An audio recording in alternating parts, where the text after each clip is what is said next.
اللہ کے آخری نبی حضرت محمد صلی اللہ علیہ وسلم کو، جن کو اللہ نے رحمت للعالمین بنایا، ان کی پیدائش ولادت 12 ربیع الاول کو ہے۔ اس سلسلے میں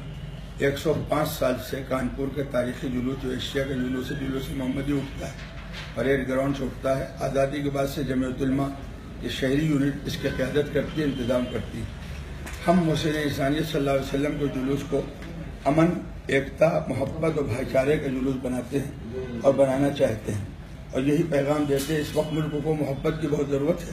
تو ہم اپیل کر رہے ہیں لوگوں سے کہ اس جلوس کو محسن انسانیت کے نام پر ہے، اس کو امن کا، ایکتا کا، محبت کا، بھائی چارے کا پیغام دے کر کے چلیں۔ کوئی سیاسی نعرے نہ لگائیں، کسی کو دل دکھانے والا نعرے نہ لگائیں، محبت کے نعرے لگائیں، سلام پڑھیں، درود شریف پڑھیں، حمد پڑھیں، مدح صحابہ پڑھیں، اور اس کے ساتھ ساتھ ڈسپلن کے ساتھ چلیں، تاکہ معلوم ہو کہ محسن انسانیت صلی اللہ علیہ وسلم کا غلام ہے، تو وہ ادب کے ساتھ عطر لگا کر، سر پر ٹوپی پہن کر کے کوئی ایسی چیز نہ ہو جس سے جو نبی کی شان میں بے ادبی ہو اور گستاخی ہو۔ تو ہم یہ پیغام دینا چاہتے ہیں ملکوں کو بھی اور اپنے عوام کو بھی۔